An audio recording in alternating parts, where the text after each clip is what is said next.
Hello everyone, welcome to Sarathi institute of law. कैसे हैं आप सभी? एंड आई सिंसियरली होप कि आप सभी को हमारी ये लेक्चर सीरीज पसंद आ रही होगी और आपने सारे वीडियोस ऑलरेडी देख लिए होंगे, प्रीवियस वीडियोस। और अगर आपने नहीं देखे तो आपको रिकमेंड करूंगा जाइए उन वीडियोस को देखिए, क्योंकि उन वीडियोस के अंदर हमने बहुत ही ज़्यादा इंपॉर्टेंट टॉपिक्स डिस्कस किए हैं, कुछ इंपॉर्टेंट जजमेंट डिस्कस किए हैं, कुछ बैरेक्ट की बारीकियों को समझा है कि किस तरीके से एक एक वर्ड बैरेक्ट के अंदर इंपॉर्टेंट होता है। तो अगर आप उन वीडियोस को मिस करेंगे तो काफ़ी कुछ मिस कर जाएंगे हिंदू मैरिज एक्ट के अंदर। और इस लेक्चर सीरीज का यही पर्पस है कि आपको छोटी से छोटी चीज़ बताई जाए, बैरेक्ट के अंदर एक छोटा से छोटा वर्ड लिखा हो तो उसका मतलब बताया जाए, ताकि आपको हिंदू मैरिज एक्ट के अंदर किसी भी तरह का कोई डाउट ना रहे। तो जब आपको ये सारी चीज़ फ्री ऑफ कॉस्ट मिल रही है तो देखिए ना, फ़ायदा उठाइए इन सारी चीज़ों का और मजबूत कीजिए अपनी प्रिपरेशन और अपने सिलेक्शन की चांसेस। तो इसी लेक्चर सीरीज के अंदर आज हम लेके आए हमारा एक नया लेक्चर। अब इस लेक्चर को स्टार्ट करने से पहले एक छोटी सी इंफॉर्मेशन मैं देना चाहूंगा। अगर आप भी चाहते हैं कि आपको सारे latest judgement time to time मिलते रहें, सारे लीगल अपडेट मिलते रहें, जो कंट्री के अंदर भी करंट बर्निंग लीगल इश्यूज है उनका पता चलता रहे, और साथ में आपको एक ऐसा प्लेटफॉर्म मिले जिसके ऊपर आप अपने टॉपिक्स को डिस्कस कर सको, आप अपने डाउट्स को पूछ सको, तो आप ज्वाइन कर सकते हैं हमारा व्हाट्सएप ग्रुप, जिसका लिंक इस वीडियो के डिस्क्रिप्शन बॉक्स में अटैच कर दिया गया है। अगेन, उस ग्रुप में कोई भी ऐड हो सकता है, कोई भी अपने डाउट्स पूछ सकता है और फिर उन डाउट के ऊपर डिस्कशन किया जा सकता है। इससे क्या होता है, एक हेल्दी एनवायरनमेंट मिलता है सारे एस्पिरेंट्स को, और इस एनवायरनमेंट के अंदर जब आप प्रिपरेशन करते हो आपको मोटिवेशन मिलता है, आपको सारे अपडेट्स मिलते हैं और साथ में आपकी नॉलेज भी इनहांस होती है। तो जब आपको ये सारी चीज़ें अगेन फ्री ऑफ कॉस्ट मिल रही है तो पीछे क्यों रहना, आज ही ज्वाइन कीजिए हमारा व्हाट्सएप ग्रुप और फायदा उठाइए इन सारी चीज़ों का। तो चलिए फाइनली स्टार्ट करते हैं हमारा आज का लेक्चर। आज का जो हमारा लेक्चर है ना, वो एक बहुत ही इंपॉर्टेंट मैट्रिमोनियल राइट से जुड़ा हुआ है। उस राइट का नाम है रेस्टिट्यूशन ऑफ कॉन्जुगल राइट्स। तो चलिए फाइनली फॉर्मली लेक्चर स्टार्ट करने से पहले मैं आपको छोटा सा इनफॉर्मल इंट्रोडक्शन दे देता हूँ कि रेस्टिट्यूशन ऑफ कॉन्जुगल राइट्स है क्या। सिंपल सी बात है, देखो, जब भी शादी होती है तो हमारे समाज में, हिंदू समाज में माना जाता है कि जो आपकी शादी है ना सिर्फ इस जन्म का बल्कि आने वाले जन्मों का भी बंधन है, रिश्ता है। अब आप उस शादी के बंधन में बंध चुके हो और आपको अब अपने उसी पार्टनर के साथ ना सिर्फ इस लाइफ में बल्कि आने वाली कितनी लाइफ में उन्हीं पार्टनर के साथ अपना जीवन बिताना है। लेकिन क्या है ना, ये तो थोड़ी रिलीजियस बातें हो गई, हर कोई इसमें मानता नहीं। कई बार क्या हो जाता है, कोई पार्टनर अपनी शादी में जो उनका पार्टनर उनको छोड़ के चला जाता है। अब देखिए, छोड़ के जा रहा है ना, तो उसके पास कोई ग्राउंड नहीं है जिसकी बेस पर डाइवोर्स ले ले, तो डाइवोर्स भी नहीं ले पा रहा, या फिर मान लीजिए जस्ट बिकॉज परेशान करने के लिए वो डाइवोर्स नहीं ले रहा। तो अब क्या सिचुएशन आ गई ना, एक पार्टनर शादी छोड़ के जा चुका है, अब वो ना तो डाइवोर्स ले रहा है और ना सामने वाली पार्टी को शांति से जीने दे रहा है। तो अब यहाँ पे जो दिक्कत आ गई ना कि जब एक पार्टनर छोड़ के जा चुका है, तो यहां पर इस सिचुएशन को टैकल करने के लिए आता है हमारा रेस्टिट्यूशन ऑफ कॉन्जुगल राइट्स। यानी कि जो पार्टी डेजर्टेड है, यानी कि जिस पार्टी को छोड़ा गया है, वो पार्टी कोर्ट के पास जाएगी, वो बोलेगी सर देखो, मेरा पार्टनर बिना किसी बात के, बिना किसी मेजर इशू के मुझे छोड़ के चला गया है। अब उसको बोलो चुपचाप आके मेरे साथ रहे, क्योंकि हमारी शादी हो चुकी है, अब हम अलग अलग थोड़ी ना, पति पत्नी एक सिंगल यूनिट है ना, तो वो मुझसे अलग कैसे रह सकता है। तो आप उसको बोलिए वो मेरे साथ रहे, और इस तरीके से court restitution of conjugal right की डिग्री अलॉट करके या फिर पास करके जो डेजर्टिंग पार्टनर है उसको बोलता है कि भाई आप आइए और अपने पार्टनर के साथ में रहिए। तो ये है आपका रेस्टिट्यूशन ऑफ कॉन्जुगल राइट का बड़ा ही सिंपल सा इनफॉर्मल सा इंट्रोडक्शन। तो चलिए अब समझते हैं लीगल लैंग्वेज में कि रेस्टिट्यूशन ऑफ कॉन्जुगल राइट्स होते क्या है। देखिए, इसके लिए आपको आना पड़ेगा section number 9 of the Hindu marriage act, जो डील करता है restitution of conjugal right. Section 11 तो वॉइड मैरिज है। Section 9, when either the husband और द वाइफ, यानी कि ये जो राइट है दोनों को मिला हुआ है, या तो हस्बैंड छोड़ के गया या वाइफ छोड़ के गई है। व्हेन आइदर द हस्बैंड और the wife has without reasonable excuse withdrawn from the society of the other, the aggrieved party, यानी कि देखो, हस्बैंड या वाइफ दोनों में से कोई छोड़ के गया तो अग्रीव्ड पार्टी उसका अपोजिट है, हस्बैंड छोड़ के गया तो वाइफ, वाइफ छोड़ के गई तो husband. The aggrieved party may apply by petition to the district court for restitution of conjugal rights and the court on being satisfied of the truth of the statements made in such petition and that there is no legal ground why the application should not be granted may decree restriction of conjugal rights accordingly, and as per the explanation where a question arises whether there has been reasonable excuse for withdrawal from the society, the burden of proving reasonable excuse shall be on the person who has withdrawn from the society. इसमें क्या बोला जा रहा है, अगर शादी में से हस्बैंड या वाइफ दोनों में से कोई भी छोड़ के चला जाता है तो जो अपोजिट पार्ट यानी कि जो एग्रीव्ड पर्सन है वो क्या कर सकता है, रेस्ट्रिक्शन ऑफ कॉन्जुगल राइट्स के लिए अप्लाई कर सकता है। और अगर कोर्ट सेटिस्फाइड है दो चीजों को लेके, पहली चीज कि वहां पर जो है पिटीशन के अंदर जो चीजें बोली जा रही है वो चीजें सारी की सारी सच है, ट्रुथ है उस पिटीशन के अंदर, पहला सेटिस्फेक्शन। दूसरा कि वहां पे कोई लीगल ग्राउंड ही नहीं बनता जिसके बेसिस पर हम उस पिटीशन को रिजेक्ट करें। तो ऐसी सिचुएशन में अब कोर्ट क्या करेगा, वहां पर रेस्ट्रिक्शन ऑफ कॉन्जुगल राइट के लिए डिक्री पास कर देगा और फिर अपोजिट पार्टी को बोलेगा कि आइए आप आके साथ में रहिए। तो जब आप इस प्रोविजन को थोड़ा सा सिंप्लीफाइड करोगे तो यहां पर आपको निकल के आएगा कि रेस्ट्रिक्शन ऑफ कॉन्जुगल राइट्स के लिए 3 प्रीरिक्विजिट्स हैं। सबसे पहला, विड्रॉन फ्रॉम द सोसाइटी। अब इसका मतलब क्या है कि सोसाइटी से कैसे छोड़ के चला गया, क्या जस्ट बिकॉज घर छोड़ दिया है इसलिए विड्रॉन ऑफ सोसाइटी हो जाएगा? क्योंकि देखिए आज के समय में तो हम सभी को पता है कि जॉब करने के लिए जो लोग हैं अलग अलग सिटीज में भी रहते हैं। कई बार एक कपल जो है हो सकता है कि एक पार्टनर दिल्ली रह रहा है, एक पार्टनर जयपुर रह रहा है, जॉब की मजबूरी है ना, कितनी महंगाई बढ़ गई है, दोनों को कमाना पड़ेगा। तो ऐसे सिचुएशन में क्या ये विड्रॉन फ्रॉम सोसाइटी है? क्या रेस्ट्रिक्शन ऑफ कॉन्जुगल राइट की डिग्री को एक पार्टनर एक हथियार की तरह काम में ले सकता है? कैसे? जैसे कि मैंने अभी बताया आपको कि कई बार हो सकता है कि जैसे फॉर एग्जांपल हस्बैंड है वो रह रहा है दिल्ली के अंदर और जो वाइफ है वो रह रही जयपुर में। तो हस्बैंड बोलता है कि भैया तुम जयपुर छोड़ के आ जाओ और दिल्ली आ जाओ और दिल्ली में आके काम करो, और वाइफ बोल रही है भैया मैं नहीं आऊंगी दिल्ली क्योंकि दिल्ली के अंदर मुझे अच्छी अपॉर्चुनिटीज नहीं है, वर्क प्रोफाइल है वो अच्छा नहीं है, एनवायरमेंट अच्छा नहीं है, दिल्ली सेफ नहीं है। तो ऐसा करो तुम दिल्ली छोड़ के जयपुर आ जाओ, जयपुर में तुम्हें सारी फैसिलिटीज मिल जाएगी जो तुम्हें दिल्ली में मिल रही है। तो हस्बैंड ने ईगो पे ले ली बात कि ऐसे कैसे नहीं आ रही है, मैं बोल रहा हूं मैं पति हूं इसका, मैंने बात बोली माननी पड़ेगी, आज चुपचाप दिल्ली, और वाइफ नहीं आ रही है। तो क्या यहां पर husband restitution of conjugal right का जो प्रोविजन है इसका इस्तेमाल करते हुए क्या वाइफ को बोल सकता है कि दिल्ली आना पड़ेगा? क्या हस्बैंड कोर्ट के पास जा सकता है कि सर इसको बोलो ये दिल्ली आके काम करे? तो ये जो सारी टेक्निकल इश्यूज है, टेक्निकल पॉइंट है, ये सब हम इसके अंदर देखने वाले हैं। तो देखिए सबसे पहले हम ये समझेंगे कि ये सोसाइटी का मतलब क्या है, ठीक है? क्योंकि यहां पर जो इंपॉर्टेंट वर्ड है वो सोसाइटी है ना। सोसाइटी का मतलब क्या है? ये हमारी गेटेड सोसाइटी, ये हमारी कॉलोनी, क्या ये है सोसाइटी? नहीं, यहां पे जो सोसाइटी का मतलब है उसका मतलब है कोहिबिटेशन।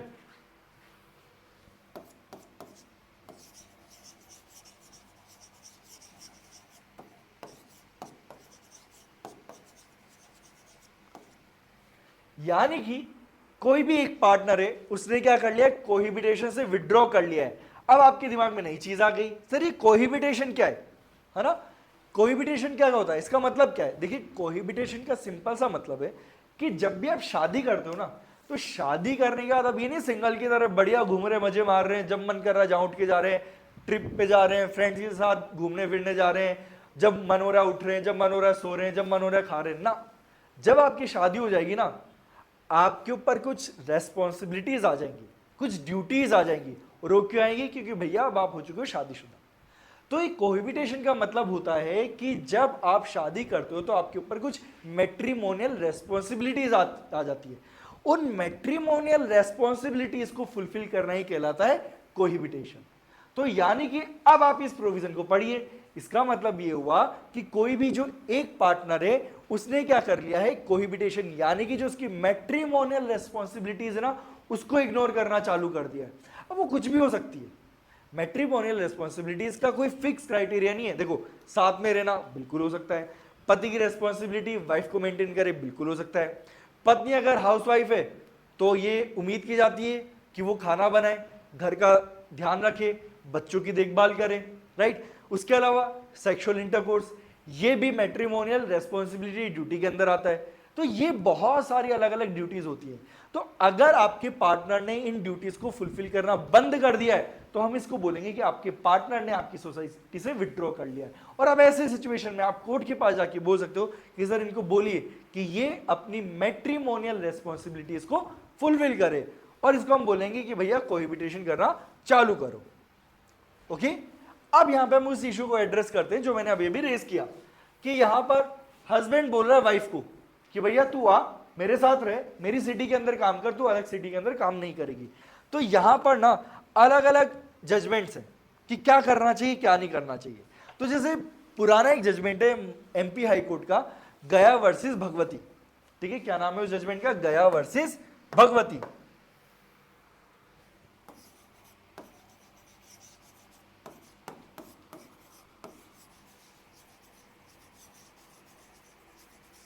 ये एमपी हाईकोर्ट का जजमेंट है।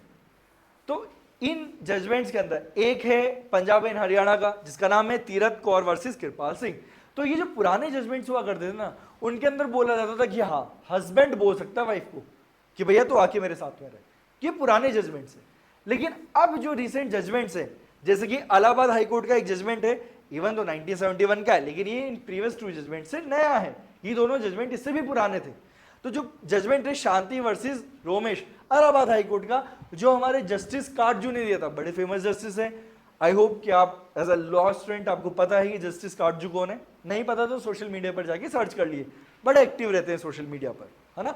तो उन्होंने इलाहाबाद हाईकोर्ट के जजमेंट के अंदर बोला था कि नहीं, हस्बैंड इस तरीके से वाइफ को फोर्स नहीं कर सकता है कि भाई तू अपनी जॉब छोड़ और मेरी सिटी के अंदर आके रहे।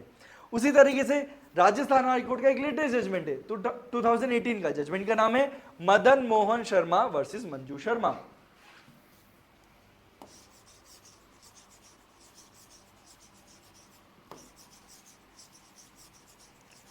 Madan Mohan Sharma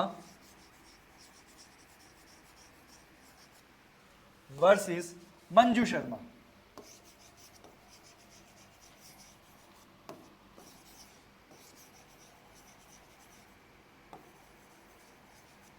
two 2018 Rajasthan high court. ठीक है, तो इस जजमेंट के अंदर भी यहां पर राजस्थान हाईकोर्ट ने बोला कि नहीं, इस तरीके से हस्बैंड वाइफ को फोर्स नहीं कर सकता है, और अपोजिट भी हो सकता है, वाइफ हस्बैंड को फोर्स नहीं कर सकती है। यानी कि अगर आपका partner just for the sake of job opportunity दूसरी सिटी में रह रहा है तो हम इसको विड्रॉन फ्रॉम द सोसाइटी नहीं मानेंगे। और यहां पे जो आप एक एप्लीकेशन पिटीशन फाइल नहीं कर सकते हो for the purpose of restriction of conjugal right. तो आई होप आपको जो सिटी वाला जॉब वाला जो कंसेप्ट था, जो ये इशू था, ये क्लियर हुआ होगा। उसके बाद सेकंड इसेंशियल देखते हैं, प्री रिक्विजिट क्या है? Withdrawal is without a reasonable excuse. यानी कि भैया जब आपके पार्टनर ने आपकी सोसाइटी से विड्रॉ किया है तो उसके पास कोई रीजनेबल एक्सक्यूज नहीं होना चाहिए।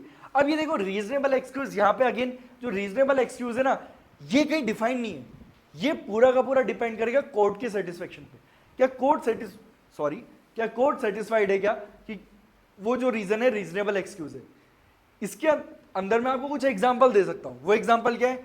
जैसे कि वहां पर क्या है कि कोई भी ऐसा ग्राउंड एग्जिस्ट करता है जिसके बेसिस पर वो पार्टनर कोई मैट्रिमोनियल रिलीफ क्लेम कर पाए। जैसे कि अब देखो, हस्बैंड और वाइफ है, ठीक है, हस्बैंड और वाइफ है, और जो वाइफ है ना वो क्या है, अडल्टरस एक्टिविटी के अंदर इन्वॉल्व है। तो अब इस रीजन की वजह से हस्बैंड डाइवोर्स क्लेम कर सकता है ना। तो अब अगर हस्बैंड डाइवोर्स क्लेम करने के बजाय वाइफ को छोड़ के अलग घर के अंदर रह रहा है, तो ये हस्बैंड के पास एक प्रॉपर एक्सक्यूज है to live separately, to withdrawn from the society of the wife. तो यानी कि जब भी हम रीजनेबल एक्सक्यूज की बात करेंगे तो हम ये देखेंगे क्या वो रीजनेबल एक्सक्यूज एक ऐसा रीजन है जिसकी वजह से आप यहां पे कोई मैट्रिमोनियल रिलीफ ग्रांट कर सकते हो। इसके अलावा यहां पे अगर मैं बात करूं वो ये है कि क्या अपोजिट पार्टी किसी भी तरीके से मैट्रिमोनियल मिसकंडक्ट के अंदर इन्वॉल्व है कि नहीं है ना। कि यानी कि आप हस्बैंड जो है वो वाइफ का ध्यान तो रख रहे हैं लेकिन बेयर मिनिमम रेस्पॉन्सिबिलिटी फुलफिल कर रहे हैं। बेयर मिनिमम कि अच्छा 2 रोटी खाने को मिल तो रही है, घर पे छत छत मिल तो रही है सर के ऊपर, ये बेयर मिनिमम रेस्पॉन्सिबिलिटी। तो ये बेयर मिनिमम रेस्पॉन्सिबिलिटी से काम नहीं चलेगा। आजकल सोशल मीडिया पे भी वैसे बहुत फेमस होना है, बेयर मिनिमम, अपने पार्टनर से बेयर मिनिमम एक्सपेक्ट मत करो। तो यहां पर भी वही है कि भाई आप मैट्रिमोनियल मिसकंडक्ट कर रहे हो, है ना। इवन तो वो कोई रीजन नहीं है आपको मैट्रिमोनियल रिलीफ का, लेकिन वो क्या है, मैट्रिमोनियल मिसकंडक्ट की कैटेगरी में आएगा। तो ऐसे सिचुएशन में अगर आपका पार्टनर आपसे अलग जाके रहेगा तो पूरी तरीके से उसको वैलिड माना जाएगा। इसके अलावा यहां पर यह है कि जो पार्टीज है, जो फॉर एग्जांपल हस्बैंड और वाइफ है, ठीक है, हस्बैंड और वाइफ है। अब यहां पर वाइफ का नेचर ऐसा है कि ये काइंड ऑफ इम्पॉसिबल बना रहा है हस्बैंड के लिए कि भैया मैं इसके साथ में रह पाऊं। जैसे कि वाइफ की अनरीजनेबल डिमांड, भैया मुझे सोना खरीद के लाके दो। अरे सोने की प्राइस अब इतनी ज्यादा चल रही है, कहां से खरीद के लाके दूं, नहीं लाके दो, ठीक है। हस्बैंड को परेशान करिए, डायमंड रिंग लाके दो, है ना, मुझे घुमाने लेके जाओ, इंटरनेशनल वेकेशंस पे लेके जाओ। सोशल मीडिया पे देख देख के मन हो रहा है इंटरनेशनल वेकेशंस पे जाना है, हफ्ते में एटलीस्ट एक बार तो 5 स्टार होटल में जाके करना है। भाई यहाँ पे हस्बैंड की जो है सैलरी इतनी है ही नहीं कि वाइफ को इस तरीके से मेंटेन कर पाए वो, लेकिन वाइफ ने परेशान कर रखा है। तो यहाँ पर हस्बैंड के लिए इंपॉसिबल हो गया वाइफ के साथ रहना। तो यहाँ पे जब हस्बैंड छोड़ के जाएगा और वो अलग जगह पर रहेगा तो इसको भी हम क्या मानेंगे, एक रीजनेबल एक्सक्यूज मानेंगे। तो इस तरीके से यहां पर ये सारे प्री रिक्विजिट्स है जिसके बेसिस पर आप क्या कर सकते हो, रेस्ट्रिक्शन ऑफ कॉन्जुगल राइट्स को क्लेम कर सकते हो। तो आई होप कि आपको ये जो तीनों रिक्वायरमेंट्स है, withdrawal from the society, withdrawal is without a reasonable excuse, और तीसरा भी हम देख लेते हैं, no legal ground for refusing to grant relief. अब ये जो है टोटली कोर्ट के ऊपर डिपेंड कर रहा है, भैया कोई रीजनेबल एक्सक्यूज नहीं, यानी कि फॉर एग्जाम्पल कि जो हस्बैंड है वो भी वाइफ को परेशान कर रहा है, वाइफ भी हस्बैंड को परेशान कर रही है, तो कोर्ट बोलेगा ना ना ना ना, यहां पे हम रेस्ट्रिक्शन ऑफ कॉन्जुगल राइट नहीं देंगे, दोनों ही पार्टी क्या है, फॉल्ट पर है। तो इस तरीके से कोई रीजनेबल एक्सक्यूज अगर कोर्ट के पास है, कोई रीजनेबल ग्राउंड है रेस्ट्रिक्शन ऑफ कॉन्जुगल राइट को डिनाई करने का, तो ही कोर्ट डिनाई करेगा, अदरवाइज कोर्ट क्या करने वाला है, आपको रेस्ट्रिक्शन ऑफ कॉन्जुगल राइट की डिग्री ग्रांट करेगा ही करेगा। तो आई होप आपको रेस्ट्रिक्शन ऑफ कॉन्जुगल राइट समझ में आएगा। लेकिन इस कंसेप्ट का, इस सेक्शन का एक दूसरा पहलू भी है जो आपको पता होना चाहिए। वो क्या है, इमेजिन कीजिए कि वाइफ जो है हस्बैंड के साथ नहीं रहना चाह रही है ना, और हस्बैंड चाहता नहीं भाई तू साथ में रहे, वाइफ को पसंद नहीं आ रहा हस्बैंड के साथ रहना, कुछ भी एक्सक्यूज हो सकता है, कुछ भी रीजन हो सकता है, नहीं रहना चाह रही हो साथ में। अब क्या है, हस्बैंड बोलेगा नहीं साथ में आके रहो, जैसे मैंने बोला विड्रॉल फ्रॉम द सोसाइटी का मतलब होता है कि आपके मैट्रिमोनियल ऑब्लिगेशंस को फुलफिल करना। उसमें से एक मैंने बोला सेक्सुअल इंटरकोर्स, और देखिए ये एक मुद्दा बड़ा ही सेंसिटिव इशू है, मैट्रिमोनियल रेप या मैरिटल रेप, ये मुद्दा भी आजकल बड़ा गरमाया हुआ है। तो यहां पर हस्बैंड बोला साथ में आके रहिए, सेक्सुअल इंटरकोर्स कर, वाइफ बोली नहीं मैं नहीं करूंगी, और यहाँ पे हस्बैंड फोर्स कर रहा है और जाके कोर्ट के पास जाके बोला sir restriction of conjugal right करो, वाइफ मेरे साथ नहीं रह रही है, सेक्सुअल इंटरकोर्स नहीं कर रही है। तो यहाँ पे कोर्ट बोलेगा हाँ भाई हमको तो 3 प्रीरिक्विजिट्स पता है, ये है ना, वाइफ के पास पहला हमने देखा वाइफ ने क्या सोसाइटी से विड्रॉ कर लिया, हाँ जी साहब कर लिया है। क्या वाइफ के पास कोई रीजनेबल एक्सक्यूज है, नहीं है साहब। क्या हमारे पास कोई लीगल ग्राउंड है ग्रांट वो रिफ्यूज करने का, नहीं है सर। तो यानी कि अब हमें कॉन्जुगल राइट की डिग्री पास करनी पड़ेगी। तो क्या ये वाइफ के साथ थोड़ा सा इनह्यूमन ट्रीटमेंट नहीं हो गया? क्या वाइफ को फोर्स कर रहे हो कि तुझे साथ में रहना पड़ेगा? तो कितना गलत है ये, कितना ज्यादा गलत है। तो इसी रीजन की वजह से जो हमारा सेक्शन 9 है ना, उसकी कॉन्स्टिट्यूशन वैलिडिटी को बार बार चैलेंज किया गया। और जो ये सेक्शन 9 की जो कॉन्स्टिट्यूशन वैलिडिटी है उसको हम 3 जजमेंट्स के थ्रू समझ सकते हैं, और फाइनली देखेंगे कि आज के समय में क्या ये सेक्शन 9 कॉन्स्टिट्यूशनली वैलिड है या नहीं है, या फिर क्या इसके अंदर कुछ चेंजेस किए गए। देखिए सबसे पहला जो जजमेंट है वो है टी सरिता वर्सेस वेंकटा सुबैया, आंध्र प्रदेश का 1983 का जजमेंट है। ये जो जजमेंट आया था इसमें फर्स्ट टाइम इसकी कॉन्स्टिट्यूशनल वैलिडिटी को चैलेंज किया गया था। और ये जो जजमेंट है इसके अंदर हाई कोर्ट ने ये माना था कि यहां पर जिस तरीके से आप अपने पार्टनर को फोर्स कर रहे हो साथ में रहने के लिए, ये बड़ा ही इनह्यूमन ट्रीटमेंट है, ये बड़ा ही गलत है, ये राइट टू इक्वलिटी का वायलेशन है, ये राइट टू प्राइवेसी का वायलेशन है। तो आप यहां पर उसको फोर्स नहीं कर सकते हो। इसीलिए इस जजमेंट के अंदर सेक्शन 9 को अनकॉन्स्टिट्यूशनल डिक्लेयर कर दिया गया था। तो ध्यान रखना 1983 में इसको अनकॉन्स्टिट्यूशनल डिक्लेयर किया। जैसे ही अनकॉन्स्टिट्यूशनल डिक्लेयर किया, बवाल मच गया कि ये कैसे हो रहा है, अनकॉन्स्टिट्यूशनल कैसे डिक्लेयर कर दिया गया, ये इतना इंपॉर्टेंट राइट है। तो अब यहां पे सेकंड जजमेंट आया दिल्ली हाई कोर्ट का, हरविंदर कौर वर्सेस हरमिंदर सिंह, हरविंदर कौर वर्सेस हरमिंदर सिंह, जिसके अंदर दिल्ली हाई कोर्ट ने बोला कि नहीं, ये जो सेक्शन 9 है ये पूरी तरीके से कॉन्स्टिट्यूशनली वैलिड है, बिकॉज जब आप शादी करते हो आपके पास कुछ ऑब्लिगेशन आपके ऊपर अटैच होते हैं और आपको फुलफिल करने पड़ेंगे, ये मैरिज की सैंक्टिटी को प्रोटेक्ट करने के लिए। इस रीजन की वजह से यहाँ पे जो सेक्शन 9 है पूरी तरीके से वैलिड है। अब जब यहाँ पे हाई कोर्ट्स के कॉन्ट्राडिक्टरी जजमेंट आ गए, तो उस बेसिस पर अब आया हमारा सुप्रीम कोर्ट का जजमेंट। देखिए 1984 में आ गया judgement, Saroj Rani versus Sudarshan Kaur 1984। I think Sudarshan Kaur नहीं होना चाहिए, कुमार होना चाहिए, है ना, सुदर्शन कौर नहीं होगा, आई थिंक कुमार होगा ये। आप एक बार इसको क्रॉस चेक कर लेना, मैं भी जस्ट अ सेकंड आपको बता देता हूं ये सुदर्शन कौर है फिर क्या है, जस्ट अ सेकंड।